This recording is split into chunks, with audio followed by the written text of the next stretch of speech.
হয়তো আমরা মার্সে যে হিউম্যান এক্সিস্টেন্স বাড়াতে চাচ্ছি, মার্সের জন্য মার্সের সায়েন্স অথবা সায়েন্স অফ মার্স সেটা সম্পূর্ণ ডিফারেন্ট হওয়া উচিত। আমরা এখন যেটা বুঝি, যেই নলেজ আমাদের এখন পর্যন্ত সায়েন্টিস্ট সোসাইটিতে হয়েছে, তার বাইরে গিয়েই চিন্তা করতে হবে। আমরা এক্সিস্টিং ফর্মুলা দিয়ে জানার চেষ্টা করা দোষের না, কিন্তু যখনই আমরা দেখব যে এক্সিস্টিং সায়েন্স দিয়ে আসলে কিছু পাওয়া যাচ্ছে না, মেনে নিতে হবে যে এখানে কোনো প্রাণের সম্ভাবনা নেই। এই চিন্তা করাটা ভুল। ওখানে প্রাণের সম্ভাবনা আছে, সেটা ওই ইউনিভার্স বা সেই পার্টিকুলার প্ল্যানেটের জন্য অ্যাপ্লিকেবল।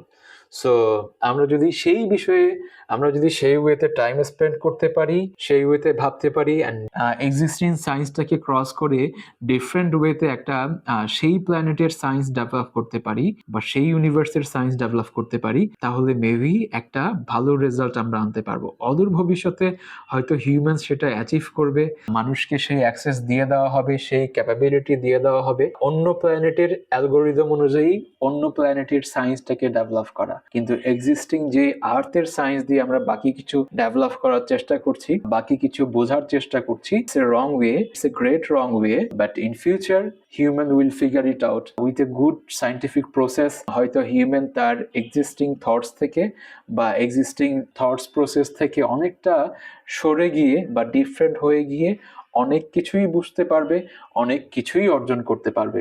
বাট দেখার বিষয় হচ্ছে সেটা কত হাজার বছর পর বা কত বছর পর, এটা কি খুব দ্রুত সম্ভব কিনা। যদি হিউম্যান একটু ডিফারেন্ট ওয়েতে চিন্তা করতে জানে, আমার মনে হয় এটা খুব দ্রুতই সম্ভব। কিন্তু existing science working in a wrong way, তো বলা যায় existing science working in a wrong way.